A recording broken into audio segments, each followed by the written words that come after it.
Hello मेरे चांद सितारों, एक बार फिर से स्वागत है आपके अपने प्यारे से यूट्यूब चैनल मोहित पांडे क्लासेस पर। तो जैसा कि आप लोग जानते हैं कि इन दिनों हम लोग कर रहे हैं फिजिक्स का महाकुंभ बैच, और इसके अंतर्गत हम लोग किस चैप्टर को पढ़ रहे हैं? कार्य ऊर्जा और शक्ति को। तो इसके लास्ट वाले वीडियो में हम लोगों ने पढ़ा था गतिज ऊर्जा और स्थितिज ऊर्जा। आज का हमारा टॉपिक होने वाला है द्रव्यमान ऊर्जा और ऊर्जा संरक्षण का नियम। तो प्यारे, ये थोड़ा थ्योरेटिकल टॉपिक है, ठीक है, तो ज़्यादा इसमें कुछ आपको मेहनत नहीं करनी है, लेकिन है बहुत इंपॉर्टेंट प्यारे, ठीक है। ये थोड़ा हिस्ट्री टाइप का है कॉन्सेप्ट, आपको याद रखना है कुछ पॉइंट, बहुत ही ज़बरदस्त तरीके से आपको समझाऊंगा। देखिएगा, है क्या, ये जब इस कॉन्सेप्ट का जब जन्म नहीं हुआ था उसके पहले जो है कुछ ज़्यादा परिवर्तन नहीं आया था, लेकिन जैसे ही एक वैज्ञानिक है हमारे फिजिक्स के बहुत माने जाने आइंस्टीन साहब, तो उन्होंने भैया तहलका मचा दिया था एक नियम देके। वो नियम कौन सा था? द्रव्यमान ऊर्जा के संबंध में एक नियम था, E = mc²। नाम तो सुना ही होगा आप लोगों ने, ठीक है। तो देखिएगा, पूरा कॉन्सेप्ट समझेगा, बहुत ही मजा आने वाला है। तो पापा के परियों और मम्मी के मगरमच्छों, कम हियर माय डियर। चलिए देखिएगा, वैज्ञानिक आइंस्टीन ने सन 1905 ईस्वी में बताया कि द्रव्यमान व ऊर्जा परस्पर एक दूसरे से संबंधित हैं, ठीक है। पहले ये माना जाता था कि जो द्रव्यमान है वो कुछ अलग चीज़ है, ऊर्जा जो है वो अलग चीज़ है, ठीक है। लेकिन आइंस्टीन साहब ने 1905 में बताया कि ये एक ही सिक्के के दो पहलू हैं। जैसे मैं आपको बताता हूँ, सिक्का कहूँ हो अगर जेबिया में, हाँ मिल गया। मान लो ये सिक्का है, तो एक ही सिक्का है, अगर एक तरफ अगर द्रव्यमान है तो दूसरी तरफ ऊर्जा, ठीक है। ये किसने कहा? आइंस्टीन ने बताया। उसके पहले माना जाता था कि और दूसरा सिक्का ही नहीं है हो, तब का किन जाए। मान लो ये भी एक सिक्का है, तो पहले ये माना जाता था कि ये द्रव्यमान है तो ये ऊर्जा है, लेकिन आइंस्टीन साहब ने बताया कि नहीं, ये एक ही सिक्के के दो पहलू हैं, अगर इधर से देखो तो द्रव्यमान, इधर से देखो तो ऊर्जा। ये कब बताया? 1905 में, ठीक है। तो वास्तव में प्रत्येक पदार्थ में उसके द्रव्यमान के कारण ही ऊर्जा क्या होती है? वास्तव में प्रत्येक पदार्थ में उसके द्रव्यमान के कारण ही ऊर्जा होती है, जिसे हम द्रव्यमान ऊर्जा कहते हैं। अगर कोई क्या नाम है पदार्थ है, अगर उसमें द्रव्यमान ना हो तो ऊर्जा का कोई अस्तित्व नहीं होगा। अगर एक लैला है तो दूसरा मजनू है, बिना लैला के मजनू कुछ भी नहीं, बिना मजनू के लैला कुछ नहीं, ठीक है। तो क्या कहा कि जो प्रत्येक पदार्थ में द्रव्यमान होता है वो द्रव्यमान के कारण ही उसमें ऊर्जा होती है, ठीक है। तो आइंस्टीन के अनुसार क्या है कि आइंस्टीन के अनुसार द्रव्यमान को ऊर्जा में और ऊर्जा को द्रव्यमान में परिवर्तित किया जा सकता है। आइंस्टीन का कथन क्या था? आइंस्टीन ने कहा कि नहीं, ये दोनों परस्पर एक दूसरे से संबंधित हैं। कौन? द्रव्यमान और ऊर्जा। और द्रव्यमान को ऊर्जा में और ऊर्जा को द्रव्यमान में बदला जा सकता है, ठीक है। तो इनके सिद्धांत के अनुसार यदि यम द्रव्यमान को पूर्णतः ऊर्जा में परिवर्तित कर दिया जाए तो प्राप्त ऊर्जा क्या होगी? तो प्राप्त ऊर्जा E बराबर होगी m और c², ठीक है। अगर m द्रव्यमान को हमें पूर्ण रूप से ऊर्जा में बदलना है तो वो क्या होगी? E = mc²। अभी एक एग्जाम्पल से भी समझाऊंगा, यहाँ पर एग्जाम्पल लिखा है, और जहाँ पर यम क्या है? द्रव्यमान, और c क्या है लिख दूं मैं, जहाँ c बराबर होता है प्रकाश का वेग, प्रकाश का वेग, ठीक, जो कि होता कितना है? 3 × 10⁸ मीटर पर सेकेंड, ठीक है। ये होता है आपका प्रकाश का वेग। इतनी बात क्लियर है।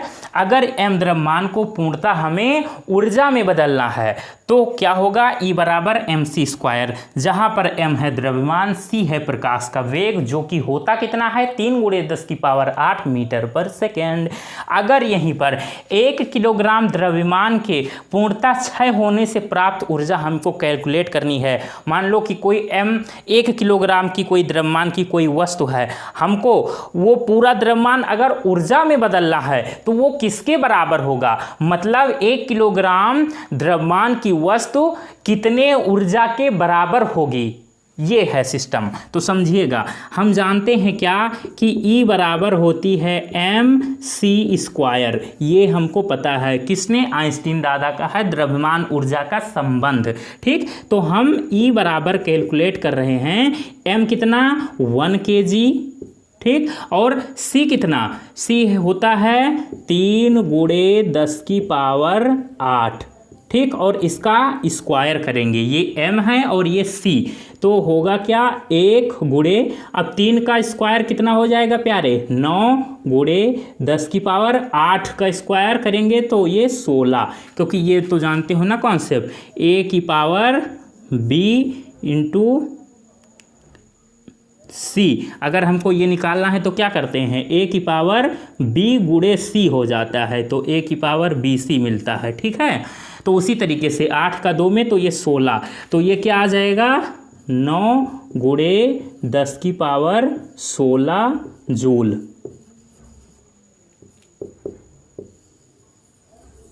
ठीक, ये आपका निकल के आएगा। तो 1 किलोग्राम द्रव्यमान के पूर्णतः क्षय होने से प्राप्त ऊर्जा 9 × 10⁻16 जूल होती है।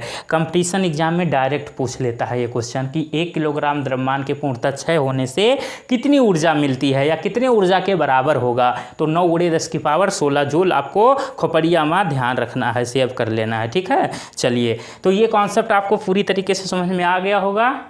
ठीक, मुझे नहीं लगता कोई दिक्कत होगी आपको। अब इसका स्क्रीनशॉट ले लीजिए, घट से कहीं नोट कर लीजिएगा।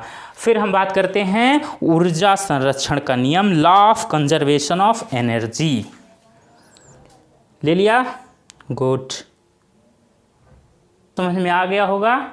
ठीक, मुझे नहीं लगता कोई दिक्कत होगी आपको। अब इसका स्क्रीनशॉट ले लीजिए, घट से कहीं नोट कर लीजिएगा।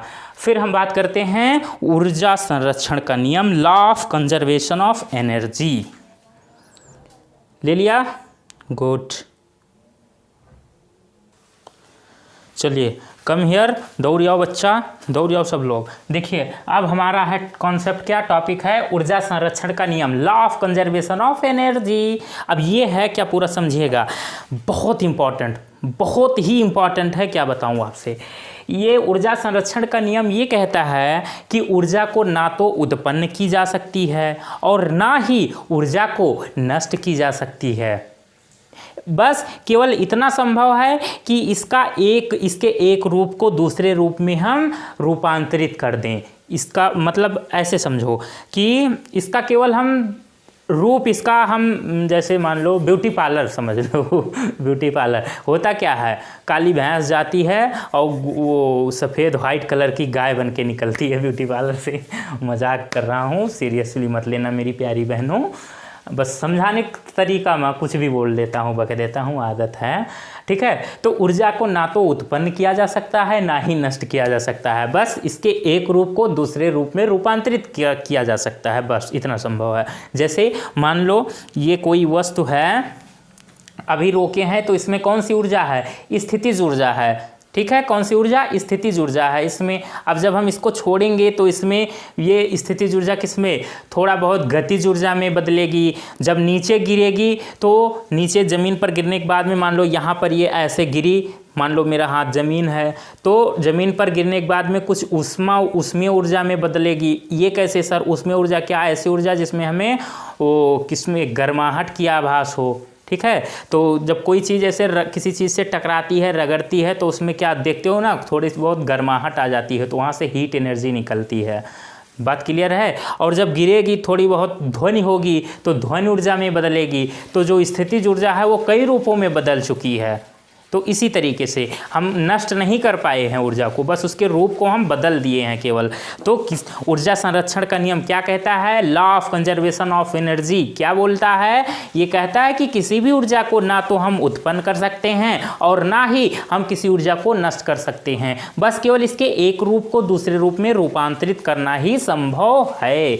बस यही है आपका ऊर्जा संरक्षण का नियम। एक बार फिर से समझिएगा, ऊर्जा संरक्षण का नियम क्या कहता है कि ऊर्जा ना तो उत्पन्न की जा सकती है और ना ही इसको नष्ट किया जा सकता है, बस केवल संभव इतना है कि इसके एक रूप को दूसरे रूप में रूपांतरित किया जा सकता है। ठीक है, और यही चीज़ यहाँ पर लिखी हुई है जो कि आप लोग स्क्रीनशॉट करके नोट कर सकते हैं। हम साइड हो जा रहे हैं, नोट कर लीजिएगा।